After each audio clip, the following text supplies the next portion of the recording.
Hello again, everyone. Edwin Learnard back once again. In this YouTube astrological segment, I'm going to be talking about astrology and the death of Aquasha Moore. I don't know if I'm pronouncing the name right, but anyway, I wanted to just firstly start off with I want to give out my condolences to the family of her and close friends of Aquasha Moore. I don't know how much of this was actually in the news, how prominent this figured in the news globally, but I wanted to just say that this has some significance that she died due to the coronavirus. And the thing about it is, this coronavirus obviously can't be taken lightly. She was 18 years old at the time of her death. She was about like a week away from graduating high school, and we have to understand that life is so precious. We don't know when it's going to end. We have this pandemic going on. There's really nobody that's 100% impervious or invincible to this pandemic, unless someone told me it was like if you have blood type O, you don't get it. That's what I heard from one source, though. That was something I was not cognizant of, did not know about.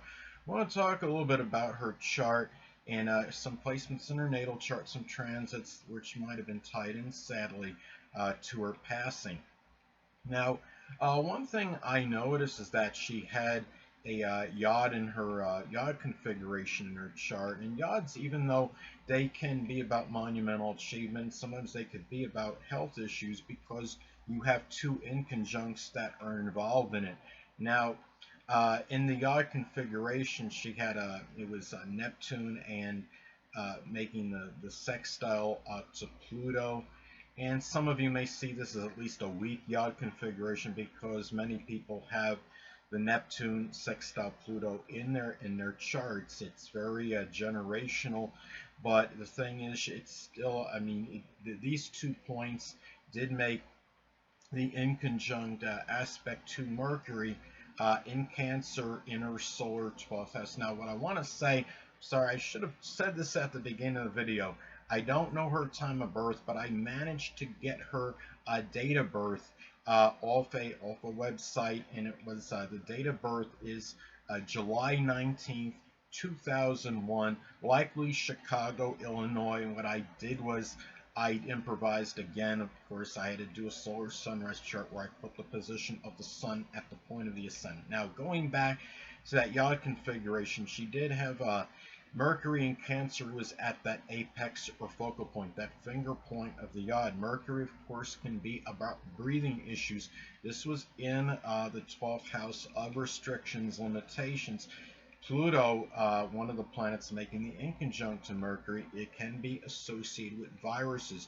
Pluto in Sagittarius could be more globally, even though this is a generational planet. The sign can have some meaning, I believe. And then Neptune, of course, being the other planet that made the inconjunct to the apex point Mercury. Neptune, of course, could be about diseases. So, and the thing about this is too is another thing that I noticed in her chart, which could give some kind of propensity, at least for issues that could have difficulty with breathing in the lungs, and I'm sure she likely had those symptoms having the coronavirus. Saturn, she does have Saturn in Gemini, and I mean, I understand that's generational, but Saturn in Gemini at times could manifest in some kind of restrictions or limitations with breathing, issues with the lungs, respiratory issues.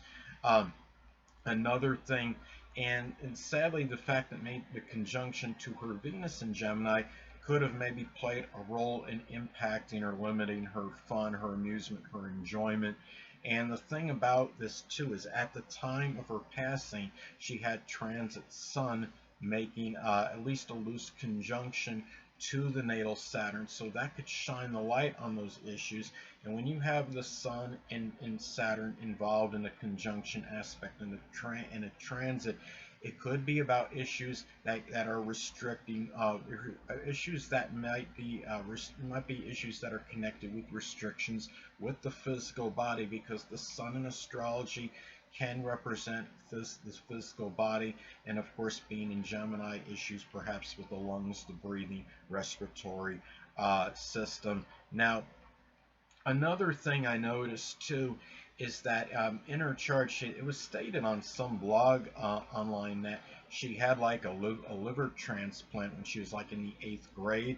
Now, in her chart, she has a stellium in Sagittarius, starting off with Pluto in Sagittarius, followed by Mars, and then Chiron. Now, the thing about this is you're talking about Pluto energy. I mean, Pluto can be about transformation. The fact you have the conjunction to Mars done through connected with some physical related issue, and then in Sagittarius, of course, could be associated with the liver.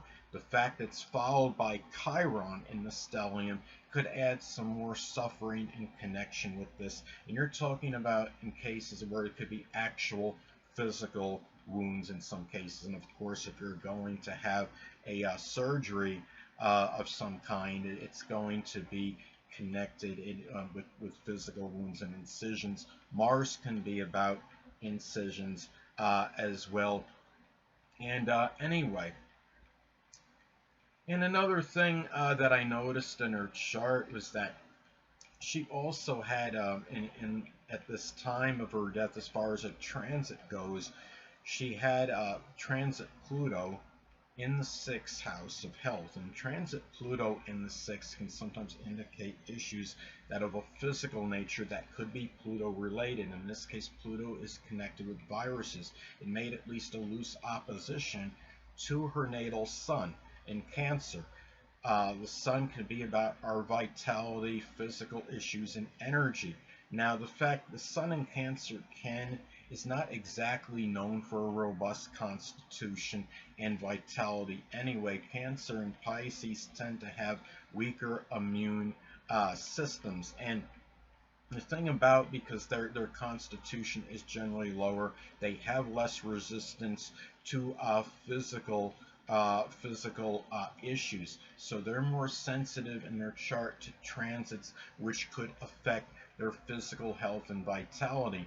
When you have transit Pluto making an opposition, at least a loose one, to the natal sun, and it's coming from the 6th house in the solar/sunrise chart, this could manifest in some issues with the physical body that can be associated again with the virus. And at this time too, having Pluto at least in loose opposition, transit Pluto at least in loose opposition to the natal sun, could also manifest in one where they're trying to get some kind of power, but they may be unable to get it because it is far away from them. And she might have been really striving to have the power and the willpower perhaps to combat this situation with the coronavirus, but it just became very difficult, obviously, and it's just terrible that she did pass away like she had, not even being able to have her high school graduation. Now, another thing I noticed in her chart, I mean, she had a number of, in the solar sunrise chart, a number of planets were in the 12th house of hospitalization. This took place at a hospital. I believe she was hospitalized when she died. In her chart, in the solar sunrise chart, include one of the planets was Mercury, and it's interesting because she was doing her studies from the hospital. Mercury, and especially being in Cancer, in a very introverted manner, of course, and being in the 12th house of hospitalization, sadly, and having the ruler of that 12th house, which of course is Mercury, posited in the 12th house, can sometimes manifest in an ending which takes place at a hospital. And terrible that this had to happen to this poor young woman, sadly. And another thing in her chart, which could, sadly, could be indicative of a death or passing through a virus. She had the ruler of the 8th house in the 8th house in her chart. The 8th house, of course, could be connected with death in astrology. And when you have the ruler of the 8th house in the 8th, sometimes it could be the result of a virus. And sadly, there's really not much more for me to say about this as far as her far as her chart goes, and she had the sun in Cancer and being given at the solar sunrise time at a critical degree, 26 degrees, and sadly, that this is something. These things. I mean, you just think they could have been averted if America had done something about this coronavirus pandemic a lot sooner, and this thing wouldn't have escalated to the degree it has. And sadly, it has. In somebody like Aquasha Moore had to really pay repercussions for this, and it's just terrible that this had to take place. And there's some, and just shows you that it's not just about older people that are passing because of this, that this can obviously affect very young people as well. Again, generally speaking, there's nobody that's really invincible or impervious to this debilitating pandemic. But the thing, unless, like, again, assuming this is correct, you may want to confer this or confirm it on the internet or check it. But according to one source, which someone told me again, that if you're blood type O, you can't get it. Now that is what I heard anyway. I don't believe I'm blood type O. I do believe I have the potential to get it, sadly. But anyway, and ironically, this information came from a Sun in Pisces individual, and they may arguably have the weakest constitution, and as far as their immunity goes to things, to debilitations. But if he is indeed type O, and if he is accurate in what he's saying, then he can't actually get it. So anyway, people, that'll conclude this YouTube astrological segment. Until next time, people, Edwin Learnard saying, stay well.